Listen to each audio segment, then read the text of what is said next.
Let's hit the mailbag. Just so I want to tell everybody, obviously the hot button topic of conversation this week was the Punk Media Scrum. I'm sure it's going to be very viral, but we are dropping that on our other show. What platforms is K100 Talks on, Joe? Everything. Spreaker, Apple Podcasts, Spotify, Stitcher, anywhere you listen to podcasts, it's there. Yeah, so we have a show, we have a deep dive onto the Punk Media Scrum on K100 Talks over our conversation. So I'm sure we're probably going to get some mailbag questions about it, but we're just going to basically tell everybody you should check that out. It's a show we do every week. It's usually not about wrestling. It's about hot topics, culture stuff and everything, politics and everything. But this week, I don't think I think the punk thing is kind of like I think some of the sports people places covered. Yeah, I saw it in like Forbes. And yeah. Well, so the thing about the K100 Talks is not only do we talk about what we thought about the Scrum, but what we thought about Tony, Punk, Hangman Page, the Young Bucks, what we would do if we were in that position. So it's very interesting. Yeah. So the first one of the mailbags from J12. The subject is Braun Strowman and Omos.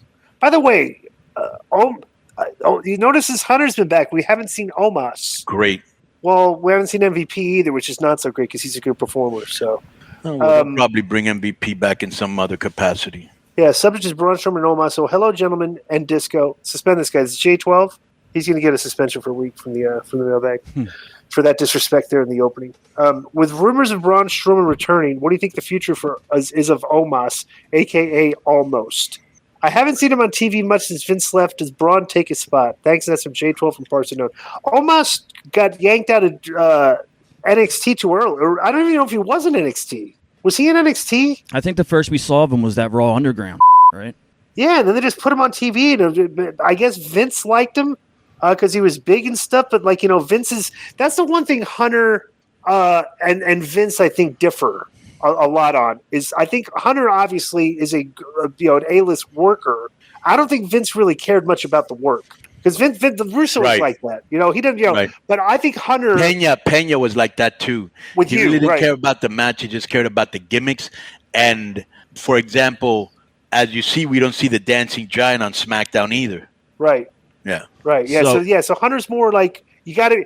I think Hunter's laid the law down. Look, you got to know how to act. Cut the goofy how to cut a promo, and you need to know how to work if you want a spot on these main shows, which is not it's a pretty good formula. I totally agree. Because when you're not good in either of those, you stick out like a sore thumb these days on that show because everybody's been picking up their game. Yeah, and let me add to that. To me, Omos is a lug, and much like they did with the Divas or Nia Jax, I don't appreciate watching rookies doing on-the-job training on the flagship show and diluting and slowing down the match. And no other sport does this, okay? Right. Get them ready. That's what NXT is for. Then put them on TV. Right. Now, Braun was great at the beginning, how they booked him, but once he started doing the comedy and other with Elias, to me, he became unwatchable and stale. And it really is all in the booking. It's how you book people. Yeah.